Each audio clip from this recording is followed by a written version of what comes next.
नमो ज्ञानेश्वरा नमो ज्ञानेश्वरा.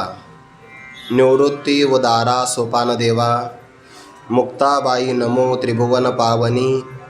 आद्यत्रय जननी देवांची जयांचे केलिया स्मरण. होय सकळ विद्यांचे अधिकरण. तेचे वंदो श्रीचरण श्री गुरूंचे ते नमस्कारोनी आता. शुचौ देशे प्रतिष्ठाप्य स्थिरमासनमात्मनः. नात्युच्छ्रितं नातिनीचं चैलाजिन कुशोत्तरम. जो संती वसविला ठावो संतोषासी सावावो. मना होय उत्सावो धैर्याचा. कैवल्य साम्राज्य चक्रवर्ती विश्वमाऊली ज्ञानोबाराय सकल ब्रह्मनिष्ठ गुरुजनांच्या परमकृपेने श्री भगवती ज्ञानेश्वरीच्या 6व्या अध्यायाचा विचार आपण करत आहोत. ब्रह्मप्राप्तीकरिता अत्यंत सुगम असणारं योग नावाचं साधन भगवान परमात्मा त्याचं प्रतिपादन करतात. आणि या योग मार्गाचा गौरवही भगवंताने सांगितला की जे मार्गीचा कापडी महेश अजूनही भगवान शंकर योग साधना करत आहे. योगी पुरुषही साधना करतात. महर्षी असेल, साधक असेल किंवा आत्मस्वरूपाला प्राप्त झालेले तत्त्वज्ञानीसुद्धा जीवनमुक्तीच्या विलक्षण सुखासाठी अष्टांग योगाची साधना करतात. आणि एवढा या साधनेचा गौरव प्रतिपादन केल्यानंतर मग भगवान तुम्ही ती साधना सांगणार तरी केव्हा, असा उतावीळपणाचा प्रश्न जो भक्तराज अर्जुनाच्या मनामध्ये आला. भगवंताने सांगितलं, अर्जुना आम्ही सांगतच आहोत, त्यातही तू आम्हाला विचारलं, म्हणून आता विशेष प्रकारचं व्याख्यान आम्ही करणार. आणि तो विषय या 11व्या श्लोकापासून प्रारंभ झाला. या योग साधनेसाठी स्थळ फार महत्त्वाचं आहे. भगवंताने असं म्हटलं आहे, तरी विशेषे आता बोलीजेल परी ते अनुभवे उपयोगा जाईल. मनोनी तैसे एक लागेल स्थान पाहावे. ज्या स्थानामध्ये गेल्यानंतर या योग साधनेचा अनुभव यायला आपल्याला कोणत्याही प्रकारचा प्रतिबंध होणार नाही, असं प्रतिबंध विवर्जित असणारं एखादं ठिकाण बघावं लागेल. आणि मग त्या ठिकाणाचं काय काय वैशिष्ट्य आहे त्याचा विचार क्रमशः ज्ञानोबाराय प्रतिपादन करतात. एकतर तो देश स्वभावतः वा संस्कारतः पवित्र असावा. ज्या देशामध्ये कोणत्याही प्रकारची हिंसा, दुराचार घडता कामा नये. शास्त्रामध्ये असा विचार केला आहे की ज्या देशामध्ये ब्रह्महत्या घडते तिथे पाऊस पडत नाही. भावार्थ रामायणामध्ये हा प्रसंग आला आहे. ब्रह्महत्या जेथे घडे तये देशी पर्जन्य न पडे. हे उदाहरण कुठं आलं आहे, ते श्रावण बाळाचा वध किंवा हत्या ते दशरथ राजाच्या हातून घडली. काशी यात्रेकरता ते निघालेले आहेत. आईवडिलांना तहान लागली म्हणून एका सरोवराच्या जवळ गेले. त्या पाण्याचा बुडबुड असा आवाज झाल्यानंतर शब्दवेधी बाण मारला दशरथ राजाने. आणि मग लक्षात आलं की आपला बाण पशु पक्षाला लागलाच नाही, आपला बाण कोणत्या तरी व्यक्तीला लागलेला आहे. आता तो बाण लागला दशरथ राजाचा. श्रावण बाळ पाण्यामध्ये आहे, नारदी जमिनीवर आहे. राजाला जाऊन सांगितलं, राजा मी प्राण त्याग करतो याची मला अडचण नाही आहे, परंतु आईवडील तहानेने व्याकुळ होतात याचं मला दुःख आहे. जर माझी अंतिम इच्छा म्हणून तुला आईवडिलांना पाणी पाजता आलं तर तेवढं पाणी तू पाजावं. कुठे आहे आईवडील? एका झाडाखाली ठेवलेले आहे. दशरथ राजा तो पाण्याचा कमंडलू घेऊन गेला. आता दशरथ राजाच्या पावलाचा आवाज ऐकला, पण वेळ भरपूर झाला ना. त्या आईवडिलांनी विचार केला, बाळा आम्ही आंधळे आहोत, त्यामुळं आमचं सगळं संगोपन तुलाच करावं लागतं.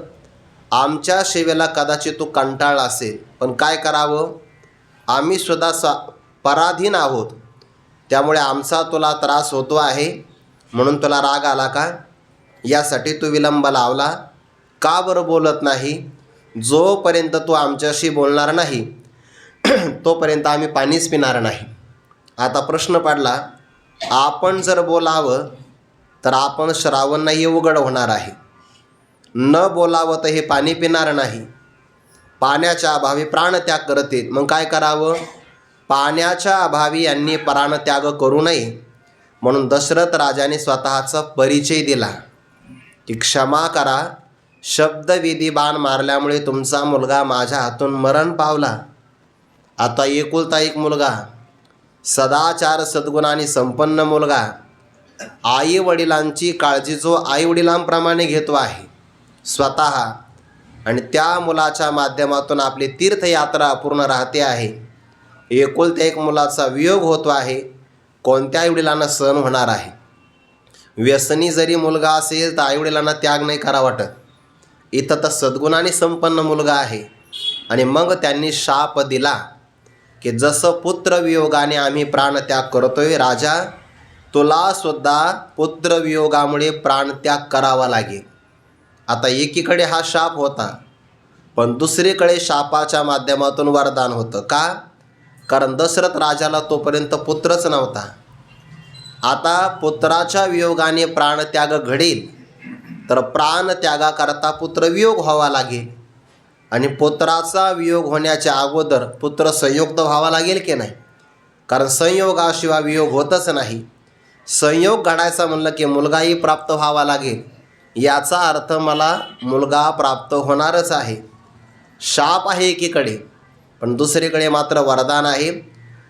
परिणाम असा झाला, ते ब्रह्मवेत्या महापुरुषाची हत्या घडल्यामुळे पाऊसच पडेना. आणि ते शक्र इंद्राने ते सगळे पर्जन्याचे असणारे मेघ अडवले, त्यांच्याबरोबर युद्ध केलं, किंवा शुक्राचार्याने ते मेघ अडवले म्हणून युद्ध केलं.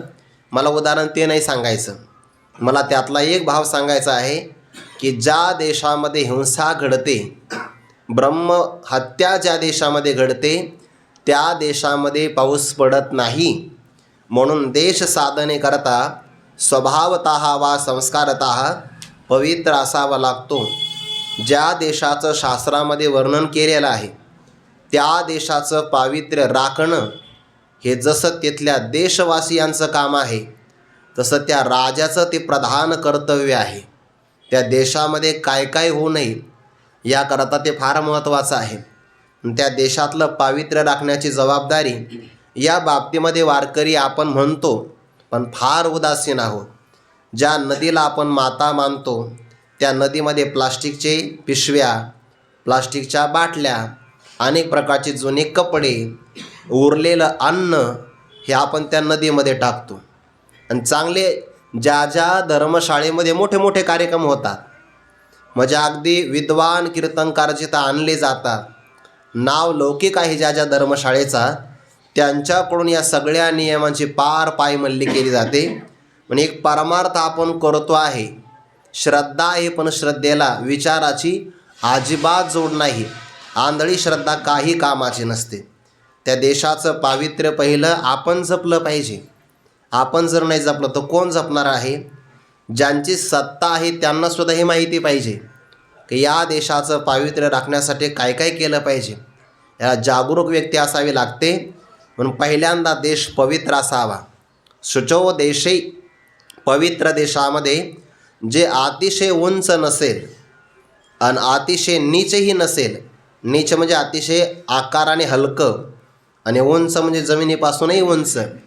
कारण आसनामध्ये जर जास्त घड्या असेल वस्त्रांच्या तरीसुद्धा तोल साधला जाणार नाही. ते समतल असावं, समतोल साधन असावं. चैलाजिन कुशोत्तरम, असं स्वतःचं स्थिर आसन त्याची प्रतिष्ठापना करून मग गुरुदेवांचं स्मरण करून साधनेला प्रारंभ करावा. असा या पुढच्या श्लोकाचा संदर्भ किंवा संबंध या श्लोकाला लागू पडतो आहे. त्यावर आपण काही ओव्यांचा विचार केला. तरी विशेषे आता बोलिजेल, परिते अनुभवे उपयोगा जाईल, मनोनी तैसे एक लागेल स्थान पाहावे. अर्जुना, योगाच्या संबंधाने आता विशेष विचार आम्ही तुला प्रतिपादन करणार आहोत. पण हा योगाचा विचार केवळ श्रवण करून भागणार नाही, तर याचा अनुष्ठान करावं लागेल. अष्टांग योगाचा उच्चार आपण एका दमातही करू शकतो. यम, नियम, आसन, प्राणायाम, प्रत्याहार, धारणा, ध्यान, समाधी, एका श्वासातही म्हणता येतं हे सगळं. ते सुद्धा न अडखळता. पण ते फक्त उच्चार करून भागणार नाही, तर त्याचा सगळ्यांचा अनुभव अनुष्ठानामध्ये आणावा लागेल. म्हणून आसन नंतर आहे, प्राणायाम तर त्याच्याही नंतर आहे, पण त्याही अगोदर 5 प्रकारचा यम आणि 5 प्रकारचा नियम हा करावा लागेल. अहिंसा, सत्य, अस्तेय, ब्रह्मचर्य, अपरिग्रह, शौच, संतोष, तपस्वाध्याय, ईश्वर प्रणिधान हे अगोदर सिद्ध व्हावं लागेल. आणि हे सिद्ध झालं तर आसनावर जय, त्यानंतर प्राणावर विजय. यदा कदाचित इंद्रिय विषयांकडे गेले की पुन्हा त्यांना मागं खेचून आणणं, याला प्रत्याहार असं म्हणतात. त्यानंतर धारणा, तत्र प्रत्येकतानता ध्यानम, आणि नंतर मग जीवशिवाचं ऐक्य, याला समाधीची भूमिका असं म्हणतात. हे सगळं घडण्यासाठी अनुभव घ्यावा लागेल. अनुभवाशिवाय त्याचा उपयोग होणार नाही. भगवान म्हणतात मी बोलणार आहे, विशेष करून बोलणार, परंतु ती गोष्ट अनुभवानेच उपयोगात जाईल आणि अनुभवाला साह्य होईल. म्हणून तैसे एक लागेल स्थान पाहावे, तसं आपल्याला एक स्थान ठिकाण निवडावं लागेल. ज्या स्थानाची रमणीयता अशी आहे की सहज जरी मनुष्य बसला समाधान व्हावं. फार मोठा व्यवहारातला व्याप आहे, त्या व्यापापासून थोडंसं मुक्त व्हावं, निवांतपणासाठी त्या देशामध्ये जाऊन बसला तर त्या देशाचा रमणीयपणा असा आहे की बैसलिया ओठो नावडे, सहज बसला आहे. जेथ आरानुकेची निकोडी, आरानुक म्हणजे समाधान, आपल्याला थोडी विश्रांती मिळावी, शांतता लाभावी, याकरिता म्हणून जर बसला तर तिथून त्याला उठावंसं वाटत नाही. असे बरेच मंदिर आहे, असे बरेच ठिकाणं आहे की जिथे मनुष्य सहज जरी जाऊन बसला तर मनुष्याला उठावंसं वाटत नाही. बघा, आपोआप शांतता मिळते. पण काय करावं, सोबतचे माणसं आग्रह करतात की आता पुढं जायचं आहे, पुढं जायचं आहे, भुकाच लागल्या, असं म्हणून ते मग घाईघाईनं निघावं लागतं. नाहीतर बैसलिया ओठव नावडे, ज्या ठिकाणी गेल्यानंतर अंतःकरणामध्ये विषयांच्या विषयीची जी विरक्ती, त्या विरक्तीच्या भावाला म्हणतात वैराग्य. आणि वैराग्य जर थोडं असेल तर त्या वैराग्यामध्ये दुप्पटीने वाढ होते. त्याला म्हणतात वैराग्यासी दुनी व चढे देखली याजे. जे ठिकाण पाहिल्यानंतर वैराग्य आपोआप वाढतं, आपोआप. या सगळ्या स्थानाचं महत्त्व आहे. एक सहज उदाहरण सांगतो. वैराग्य आपोआप त्या संगतीत गेल्यानंतर कसं वाढतं. स्थानाचाही प्रभाव असतो आणि संत महापुरुषांच्या विचाराचा, साधनेचाही प्रभाव असतो.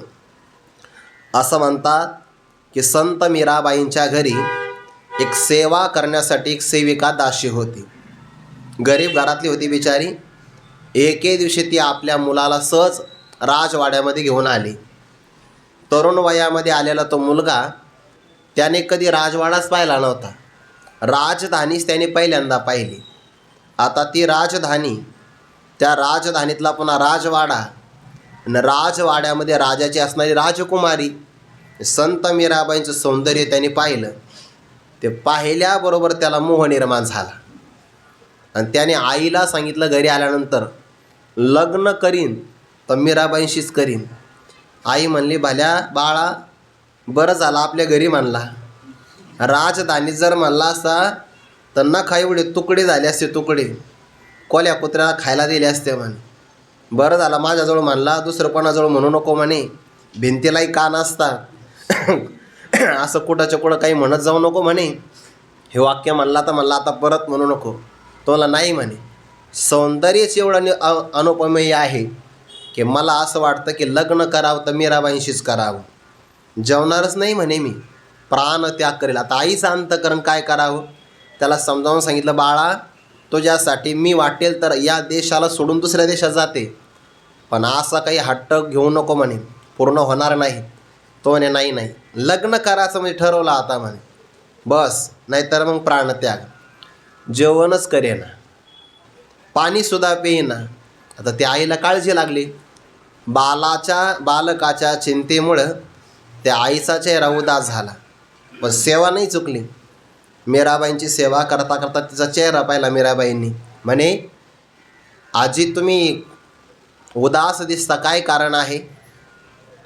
म्हणे सांगण्यासारखं नाही. अहो सांगा ना. नाही सांगण्यासारखं नाही म्हणे. असं म्हणलं का मग जास्त ऐकावं असं वाटतं. नाही सांगण्यासारखं नसेल तर मग अवश्य सांगा. सांगा म्हणे. मग नाईलाज झाला म्हणे अभय देत असाल तर सांगते. अभय म्हणजे काय? आम्हाला जर तुम्ही मृत्यूपासून वाचवत असाल तर सांगते. मीराबाईंनी सांगितलं काही हरकत नाही. अभयम दैवी संपत्तीतला पहिला गुण आहे. अभयम भीतीचा अभाव. तुम्हालाही अभय प्रदान करते. सांगा. म्हणे काही नाही, माझा मुलगा मला आणायचा नव्हता इथं. काय मला दुर्बुद्धी झाली काय माहिती. म्हणे मी त्याला राजधानी बघायला आणलं आणि चुकून तुमचं दर्शन त्याला झालं. म्हणे जाऊ द्या, चुकून का होईना दर्शन झालं ना. चुकून जरी झालं तर दर्शन वाया जात नाही. जाऊ द्या म्हणे दर्शन झालं. अहो तसं नाही म्हणे, दर्शनाचा परिणाम विपरीत झाला. म्हणे काय? तो मी लग्न करेल तर मीराबाईंशीच लग्न करेल. मीराबाई म्हणले यात काय अडचण आहे? ती बाई क्षणभर स्तब्ध झाली. यात काय अडचण आहे?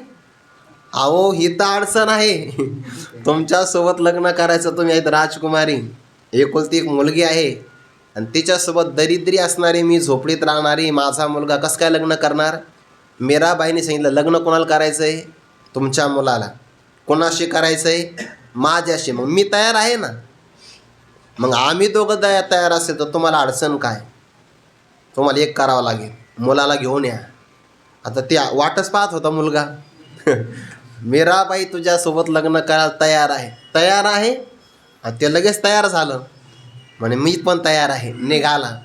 आणि मीराबाईने त्याला सांगितलं लग्न करायचं? म्हणे हो. काय करशील? काही पण. तुम्ही फक्त सांगा तुमच्यासाठी काय करायचं. काहीसुद्धा करायला मी तयार आहे. असं म्हणे मग एक काम करायचं, माझी अट आहे.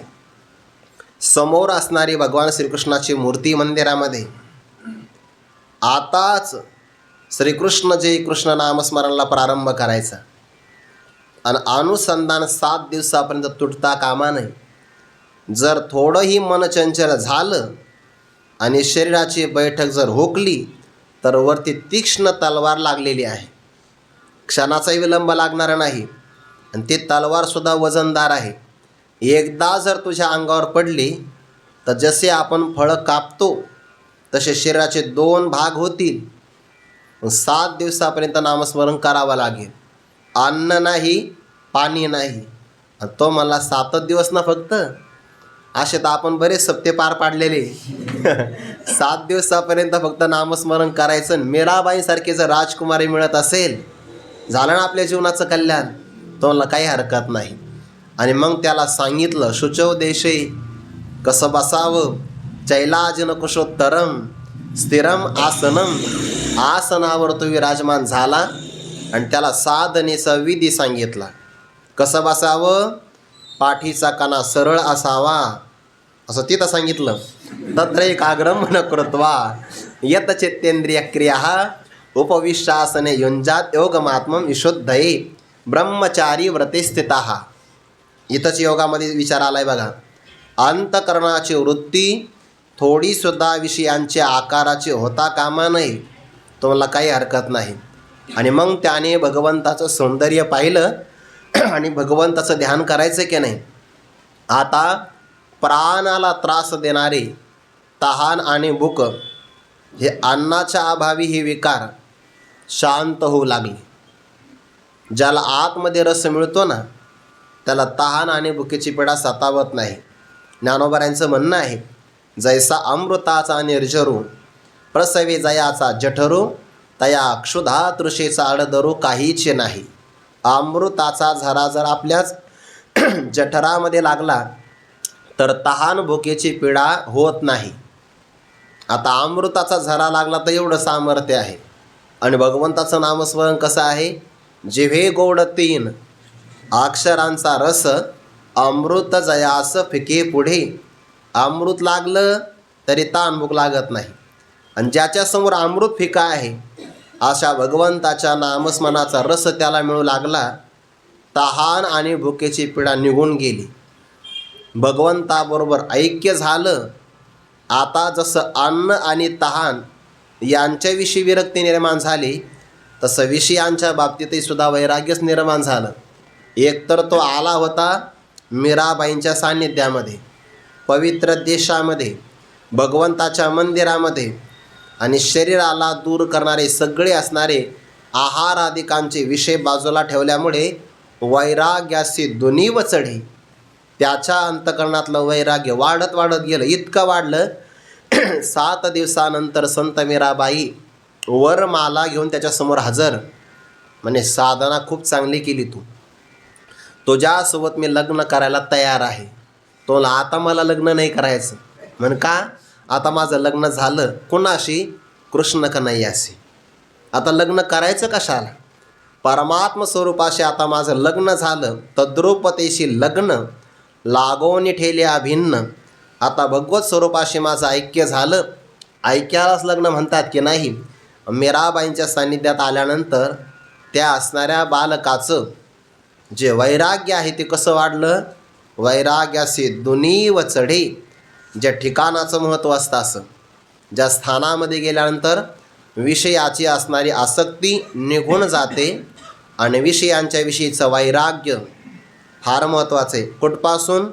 पहिल्या भूमिकेपासून तर अगदी अंतिम भूमीपर्यंत. वितरागते सारिका. आपल्याला मित्र खूप असतात व्यवहारातले, पण ते मित्र मैत्र केला महाबळी. का मान हे अंतकाळी, त्या अंतकाळात बरोबर नाही येणार.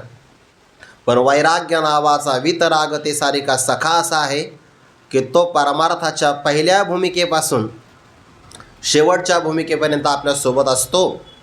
वितरागते सारिका जोडून ठेविला सखा. तो आघवियाची भूमिका सवे चाले. आणि विरक्तीशिवाय ज्ञान राहत नाही. विरक्ती वाचून काही ज्ञानासी तगणेचे नाही. हे विचारून ठाई ठेविले देवे. पण जितकी मौल्यवान गोष्ट असते त्याच्याकरता त्यागही तेवढा मोठा करावा लागतो. ब्रह्मज्ञान सर्वश्रेष्ठ असेल तर त्यासाठी त्यागही तेवढाच मोठा लागतो. आणि त्यागासाठीच वैराग्य लागतं. त्या वैराग्यासाठी पुन्हा पहिल्यांदा विवेक लागतो. म्हणून विवेक आणि वैराग्य यांचं साहचर्य प्रतिपादन केलेलं आहे. विवेकासहित वैराग्याचे बळ. धगधगीत ज्वाळ अग्नी जैसा. नुसतं वैराग्य असेल आणि विवेकाची जोड नसेल तर काय करावं हे कळत नाही. बरं, विवेक चांगला आहे पण आसक्ती अंतकरणात आहे तरी साधना घडत नाही. हे दोन्हीसुद्धा सोबत असावे लागतात. विवेकासहित वैराग्याचे बळ. म्हणून ज्या ठिकाणी गेल्यानंतर वैराग्य दुपटीनं वाढतं असं ठिकाण बघावं लागेल. आणि जिथं सहज समाधानासाठी गेलो की बसल्यानंतर उठावंसंच वाटत नाही. इतकी त्या स्थानाची स्वच्छता, पवित्रता, रमणीयता आणि प्रसन्नता असते. असं ठिकाण असावं. या स्थानाला एवढं महत्त्व का दिलं? जर आपण चांगल्या भूमीमध्ये गेलो तर त्या भूमीतलं जल आणि त्या भूमीतला वायू आपल्या शरीराला नैसर्गिक पद्धतीनं शुद्ध करतो. ज्याला ही शुद्धता मिळते त्याला आरोग्य मिळतं. आणि साधनेकरता आरोग्य खूप महत्त्वाचं आहे. बऱ्याचदा साधना करावीशी वाटते आपल्याला, पण आरोग्याकडे पूर्ण दुर्लक्ष. म्हणजे झोप नियमित नाही, आहाराचं व्यवस्थापन नाही किंवा त्याचा वेळाही सांभाळल्या जात नाही. या बाबतीमध्ये खूप मोठं औदासीन्य असतं. म्हणजे तत्परता नसते. परिणाम आरोग्य नाही मिळालं की साधनेतलं समाधानसुद्धा मिळत नाही. ते आपण किती जण असे आहोत की जे आपण व्यायामाला महत्त्व देतो? बऱ्याचदा तर देतच नसाल. व्यायामसुद्धा महत्त्वाचा आहे. थोडेसे प्राणायाम, थोडेसे योगासनं हे झालेच पाहिजे. ज्याला साधना करायची त्याने साधनेसाठी आवश्यक असणारं शरीरासाठी सुद्धा वेळ दिला पाहिजे. कमीत कमी 1 तास दररोजचा दिलाच पाहिजे. आपल्या अंगातून घामच निघत नाही बऱ्याचदा. इतकंही सुखावं जीवन नसावं, थोडेसे कष्ट पण झाले पाहिजे. असो, वैराग्यासी दुनीव चढे देखली आजे. पुन्हा ते ठिकाण कसं आहे? जो संती वसविला ठावो. ज्या देशामध्ये संतांनी वास्तव्य केलेलं आहे आणि ते ठिकाण संतोषासी सावावो. समाधानाला सहाय्य करणारं आहे. समाधान म्हणजे एकाग्रता. आपल्या चित्ताची एकाग्रता झाल्यानंतर जे अंतकरणाला स्थिती प्राप्त होते ना त्याला समाधान म्हणतात. विचारसागरामध्ये समाधी षटकं प्रतिपादन केले, त्यामध्ये समाधान आलंय बघा. मनाची एकाग्रता झाली असता जी स्थिती प्राप्त होते त्याला म्हणतात समाधान. मन एकच आग्र आहे, एकच विषय आहे, चंचलता नाही, तर समाधानामध्ये संतोष असतो, समाधानी वृत्ती आहे. आणि त्या समाधानाला सहाय्य करणारा हा देश आहे. पुन्हा मना होय उत्साह धैर्याचा. परमार्थामध्ये काय लागतं? धैर्य, धीरतेची पराकाष्ठा लागते बघा. सात्विक धैर्य लागतं. सात्विक धैर्याच्या अभावी बरेच साधक परमार्थामध्ये येऊनसुद्धा पुन्हा माघारी जातात. त्याला सात्विक धैर्य लागतं. व्यवहारामध्ये आपण म्हणतो की नाही, शिजेपर्यंत दम असतो, निवेपर्यंत नसतो. याला धैर्य लागतं. बऱ्याचदा आपण परमार्थामध्ये प्रवेश केल्यानंतर व्यावहारिक फल ज्याला प्राप्त झालं अशा आपल्या गुरुबंधूंना जर आपण पाहिलं तर आपलं मन चंचल होतं. अरे ते तर लय पुढं गेले, आपलं कसं व्हायचं? बहुतेक आपलं काही चुकलं तर नाही, असं आपलंच आपल्या मनाला वाटतं. याला म्हणतात धैर्याची कमतरता. सात्विक धैर्य लागतं. तो का म्हणे व्हावे तया परी धीट पतंग हा नीट देपासोई.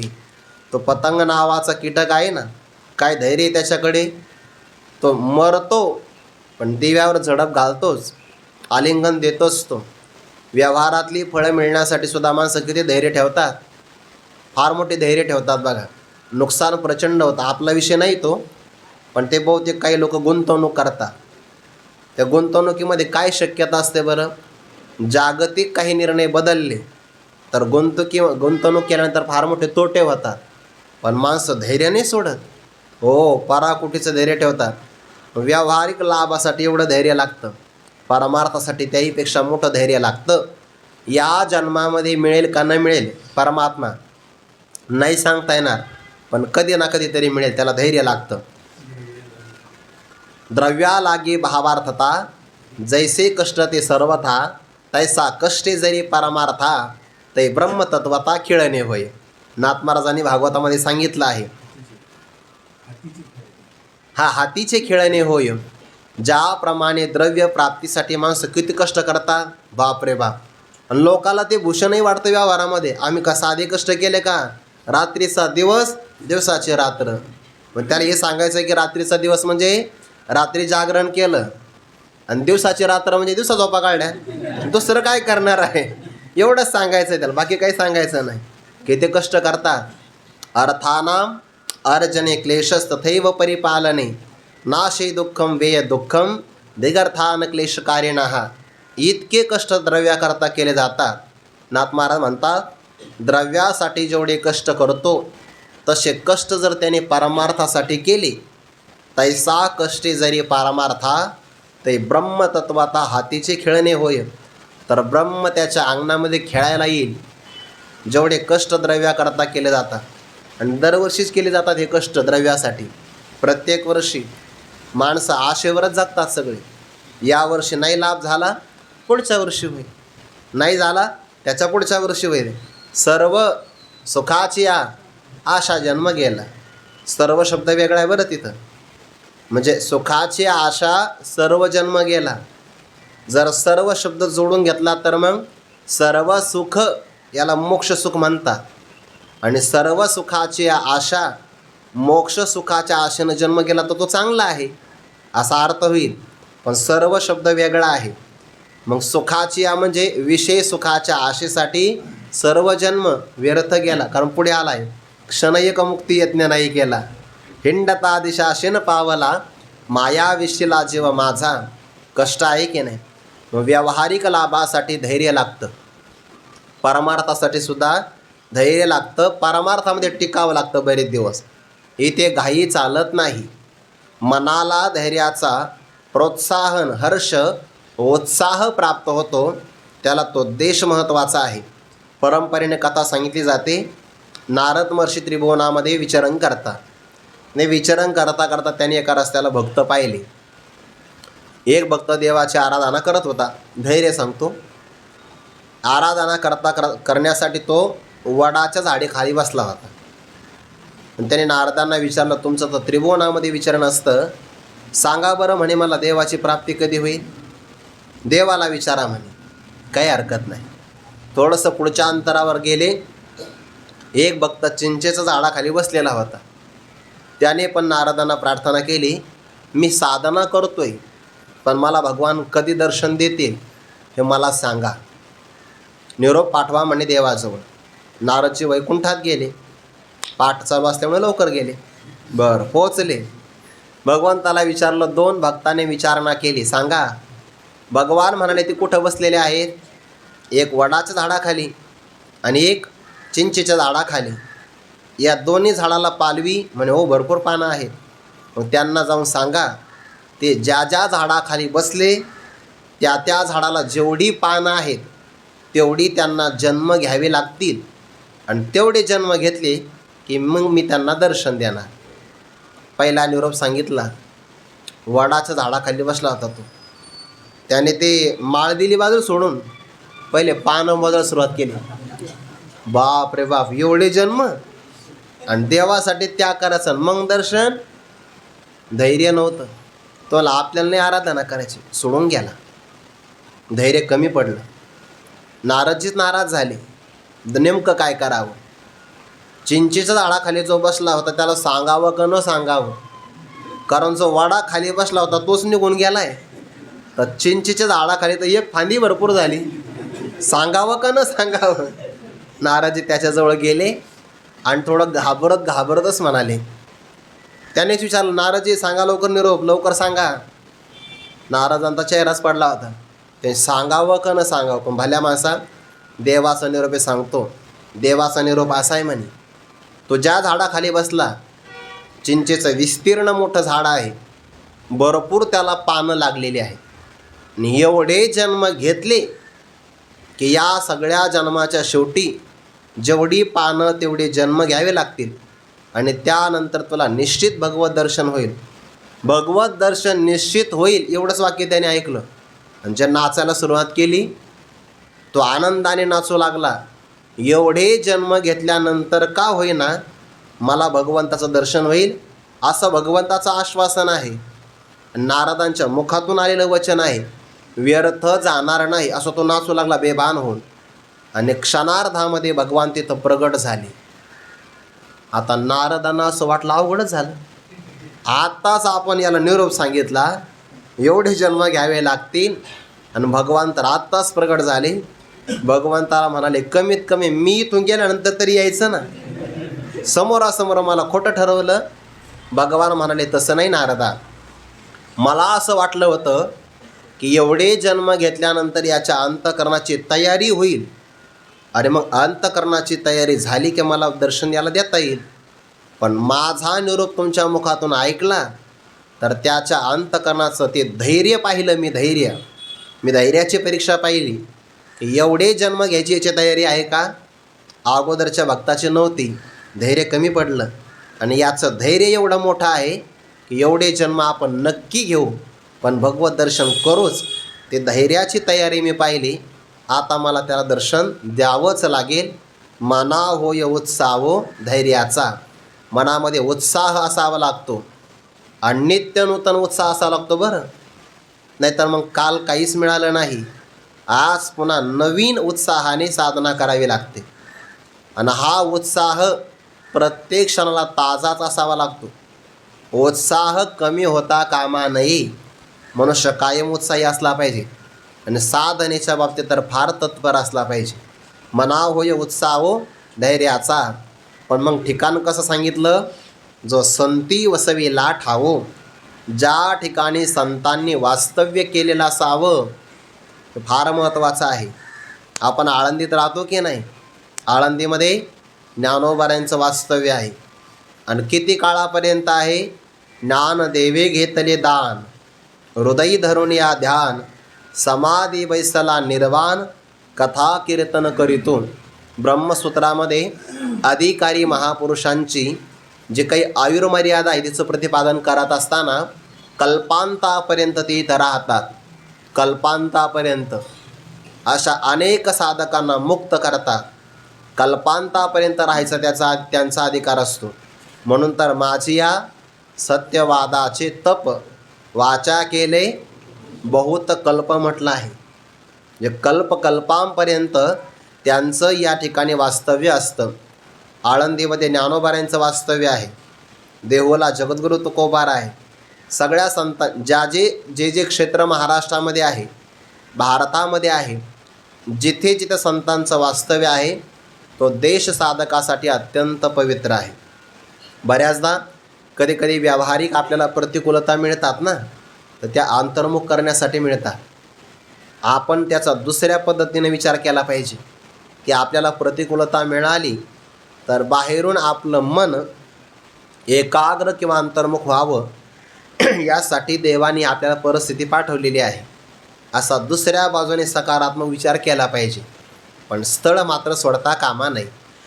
जो संती वसविला ठावो, संतांनी वास्तव्य केलं की तिथं अनर्थ होत नाही. भगवान परमात्म्याला निजधामाला जायचं. भागवतामध्ये विचार आला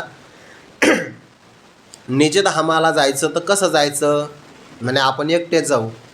पण आपण गेल्यानंतर आपल्या सामर्थ्यामुळे हे यादव फार प्रबळ झालेत, हे कोणाला सुद्धा आटोपत नाही. आणि जर हे आटोपले नाही तर यांचा वध करण्यासाठी मला पुन्हा यावं लागेल. त्यापेक्षा आपण एक काम करू ना, यांच्या सर्वांचा वध करू आणि मगच आपण निजधामाला निघून जाऊ. पण मग यादवांचा आपल्याला निधन वध करायचं आहे. कसं करायचा? भगवंताने द्वारकेमध्ये असणाऱ्या सगळ्या संतांना द्वारकेतून बाहेर पाठवलं आणि तिथे नाथ महाराजांनी विचार सांगितला, ज्यापासून संत दुरी गेले तेथे अनर्थाचे केले चाले, हे यादव निधना लागी वहिले, लाघव केले श्रीकृष्णे. भक्त संत साधू ज्यापाशी अनर्थाचे ते तरिगो नाही अनर्थाशी, हे स्वये जाणे ऋषिकेशी, एरा कोणाशी कळेना. संत ज्यापासून दुरी गेले, नाही, संत ज्यापासून गेले दुरी ते तर सध्याची अनर्थ वाजे शिरी. ज्या ठिकाणी संत राहतात तिथे अनर्थाचा प्रवेश होत नाही. भक्त संत साधू जिथं वास्तव्य करता अनर्थ नाही घडत, पण हे जर दूर गेले तर तिथे अनर्थ मात्र नक्की घडत असतो. म्हणून देवाला माहिती होतं जोपर्यंत हे या द्वारकेत राहतील तोपर्यंत आपल्याला अनर्थ काहीच करता येणार नाही. म्हणून भगवंताने लाघव केलं, कौशल्य लीला रचली आणि सगळ्या ऋषीमुनींना द्वारकेतून बाहेर पाठवून दिलं. करता अनर्थ करायचा आहे. सगळे द्वारकेतून बाहेर गेले. द्वारकेतून फक्त एकच व्यक्ती बाहेरून कायम आतमध्ये ये जा करायची, ते म्हणजे नारदजी. दुसरं कोणी नाही. सगळे ऋषीमुनी निघून गेले द्वारकेच्या बाहेर. आणि खेळता खेळता यादवांचे पुत्र म्हणजे भगवंताचा सुंदर मुलगा सांब तो तिथपर्यंत गेला, द्वारकेतून बाहेर निघाला. ऋषीमुनीची त्यांनी चेष्टा केली. चेष्टा म्हणजे तो आता सुंदर, त्याने स्त्री वेश धारण केला, गर्भवती असण्याचं नाटक केलं आणि काही सेवकांच्या किंवा दासींच्या खांद्यावर हात टेकून तो चालू लागला.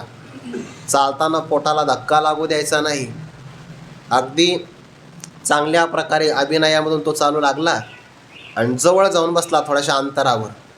आणि सेविकांना समोर सांगितलं, ऋषींना नमस्कार करा. नमस्कार केला. ऋषींना विचारलं, जवळ बसणारी ती काही गर्भवती स्त्री आहे, तिच्या अंतकरणातली इच्छा आहे. ही इच्छा पहिल्यापासूनच आहे, पहिल्यापासूनच तिला मुलगा होईल का मुलगी होईल.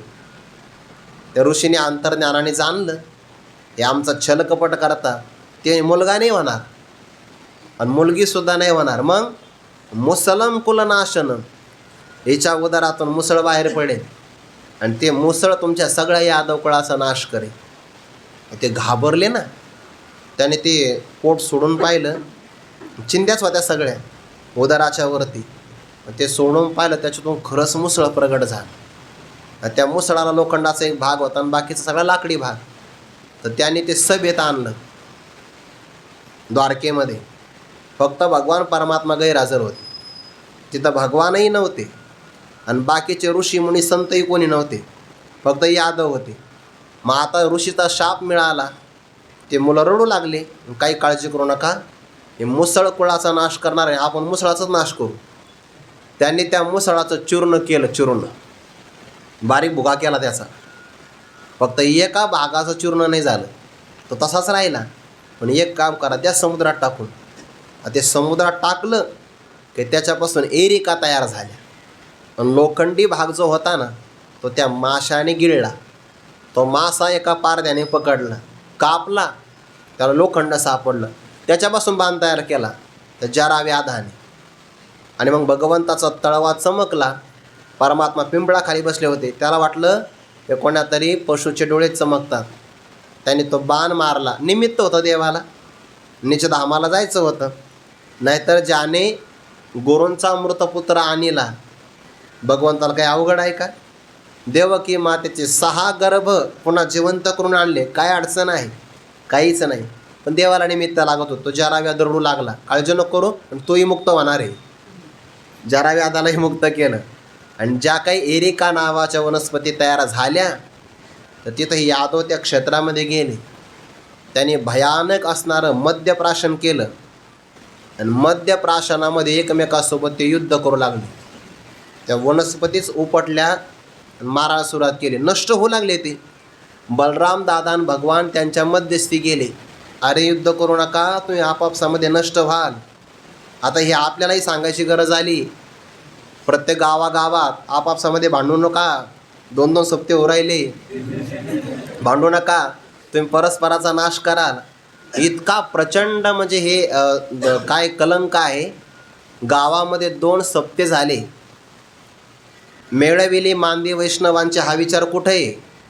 याता याते धर्म नाही विष्णुदासा, निर्णय हा ऐसा वेदशास्त्री, असं म्हणणारे आम्ही. पण जातीवादाचं विष आपल्यातही भिनलं आहे.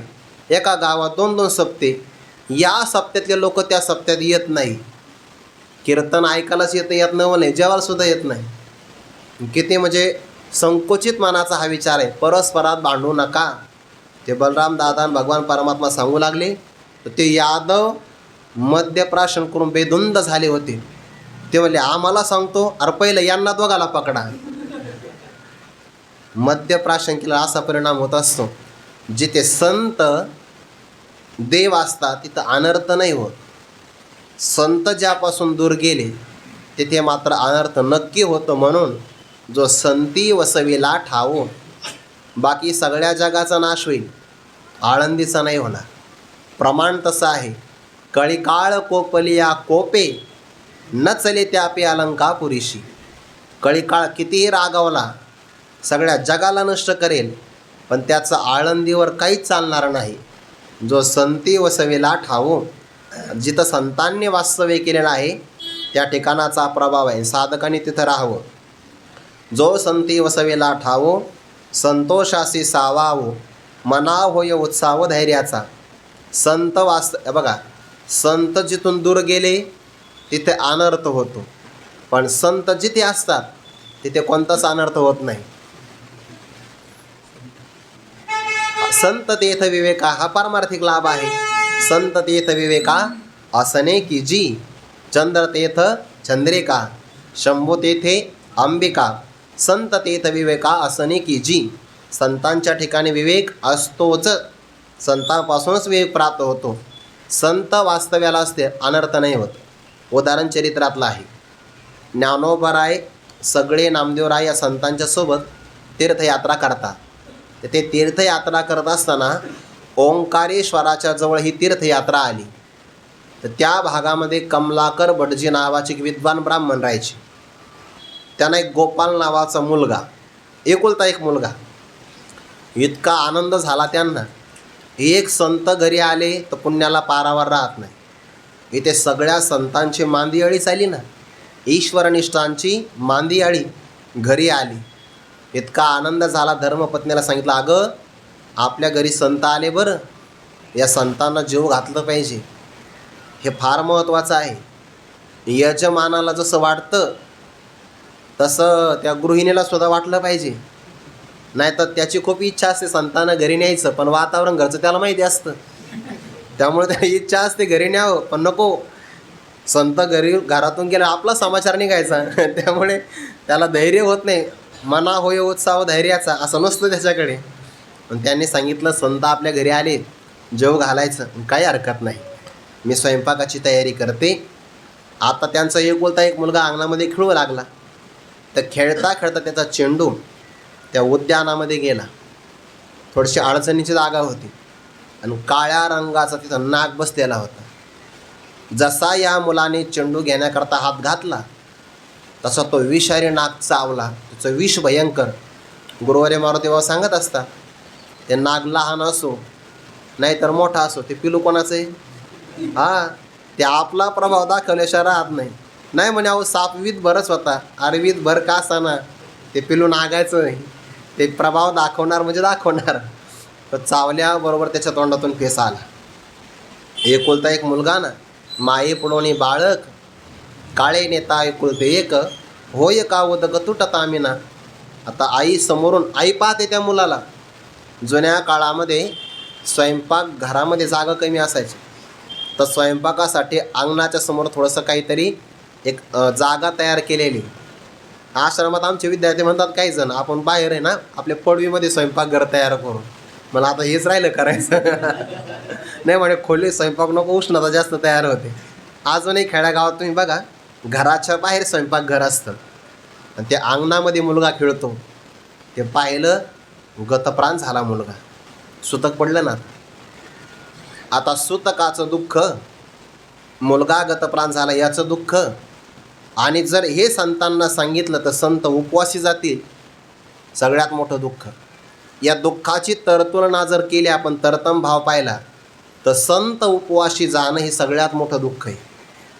त्या दुःखाच्या समोर एकुलता एक मुलगा मरण पावला, या दुःखाला किंमत नाही.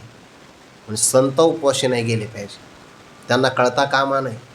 आता ते मुक्ताबाईने पाहिलं होतं, तो गोपाळ नावाचा मुलगा खेळतो म्हणून. खेळत असेल, स्वयंपाक तयार झाला, त्या आईने त्या मुलाला झाकून ठेवलं. मडे झाकून या जसं शेतकरी करतात की नाही, तसं मुलाला झाकून ठेवलं.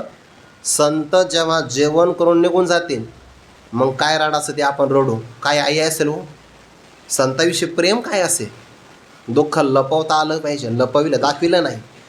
जणू काही आपल्या हृदयावर सह्याद्री पर्वत ठेवला, एक सुद्धा डोळ्यातून थेंब नाही येऊ दिला. मुलाला पांघरून ते झाकून ठेवलं. संतांना जेव घातलं. जेवाला ती पंगत बसली आणि मुक्ताबाईंनी विचार केला, आपण बराच वेळ झाला मुलाचा काही आवाज येईना. आणि लहान मुलं खूप हुशार असतात. सर्वात जास्त धिंगाणा कधी करतात मुलं? पाहुणे आल्यावर. आता त्यांना माहिती आहे, इथं जरी आईवडिलांची इच्छा असेल आपल्याला हाताखालून काढायची, काहीच काढू शकत नाही ते. त्यांना माहिती आहे आता, हो कोण पाहित याकडे, आपल्याला हातसुद्धा लावू शकत नाही. लयच लहान मुलं हुशार असतात महाराज, त्यांना बरोबर कळतं. काही मागायचं असेल, पाहुण्या देखत मागतात. आणि धिंगाणाही करायचा असेल तर पाहुण्या देखतच करतात. पण ते मुलगा काही खेळत नाही, आवाज येत नाही. मुक्ताबाईंनी विचारलं, आई गोपाळ दिसत नाही. अरे बाप, आता काय करावं? आता खरं सांगावं तर अजून पंगतही बसली नाही, खरं सांगावं तर हे जेवणार नाही.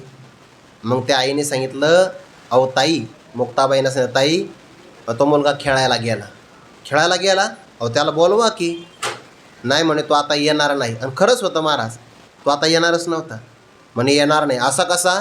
अहो तो खूप हट्टी आहे, तो येतच नसतो, मला त्याचा स्वभाव माहिती आहे. अगं जरी तो नाही आला तर लहान मुलांना सोडून आपण जेवावं कसं? पहिले लहान मुलं घरातले जेवले पाहिजे, आणि त्या मुलाला सोडून आपण कसं जेवावं? मुक्ताबाईंनी आपल्या आणि ज्ञानोबांच्या मध्ये त्याला जागा ठेवली होती जेवण्यासाठी. काय भाग्य असेल त्या गोपाळाचं. एक पात्र वाढून ठेवलं. म्हणे अहो ताई तो खूप हट्टी आहे, तो खेळायला एकदा रमला की माघारी येत नसतो. नाही म्हणे त्याला बोलवा. आता आईचा नाईलाज झाला. आई म्हणाले, मुक्ताबाई माझ्याच्यानं तो येणार नाही, लयच हट्टी आहे, पण तुम्ही सुद्धा बऱ्याच हट्टी दिसता, तुम्हीच बोलवा. मुक्ताबाई म्हणा, मी काय हरकत नाही. अंगणात आल्या, गोपाळ असा आवाज दिला. गोपाळ अंगणात नव्हता, मागच्या घरात होता. जसा आवाज दिला, जसे ज्ञानदेव तुकाराम झाल्यानंतर लोक उठतात, अहो तसा गोपाळ मागच्या घरातून उठला ना. आला का? जिथं संत असता तिथं काळाला सुद्धा काही करता येत नाही, अनर्थ होत नाही. अनर्थ म्हणून कळी काळ सुद्धा तिथं पाया पडतो. संता आवडतो काळाचाही काळ. जो संतांना आवडतो तो काळाचाही काळ असतो. अशाच ठिकाणी राहावं की जिथं संतांनी वास्तव्य केलेलं आहे. जो संती वसविला ठाव. ते उद्धव अनेक अपेक्षा केली की जर मला जन्म मिळाला तर या गोकुळामध्ये मला एखाद्या वृक्षवेली लतांचा जन्म मिळावा. गोपिकांच्या चरणाचा एखादा रजकण का होईना त्या रूपाने तुम्हाला स्पर्श करेल. जो संती वसविला ठावो संतोषासी सावावो मनाव होय उत्सावो धैर्याचा. एवढीचा काल थोडा विस्तार करायचा राहिला होता.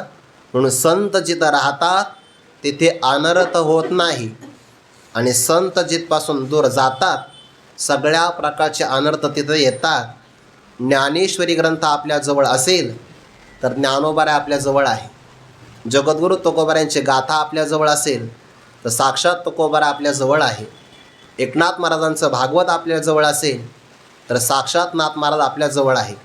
ज्या ज्या संतांचा जो जो ग्रंथ आपल्याजवळ असेल त्या ग्रंथाच्या रूपाने साक्षात संतच आपल्याजवळ आहे. म्हणून एकतर आपण संतांजवळ राहावं किंवा संतांना तरी आपल्या जवळ ठेवावं ग्रंथाच्या रूपाने, म्हणजे आपला अनर्थ कधीसुद्धा होणार नाही. जो संती वसविला ठावो संतोषासी सावावो मनाव होय उत्साव धैर्याचा. आणखीन एक ओवी आहे रमणीयता सांगणारी, तिचा विचार आपण उद्या करू. कुंडली कवरदारी विठ्ठल श्री ज्ञानदेव तुकाराम महाराज की जय. जगद्गुरु तुकाराम महाराज की जय. सद्गुरु जोग महाराज की जय. आपल्या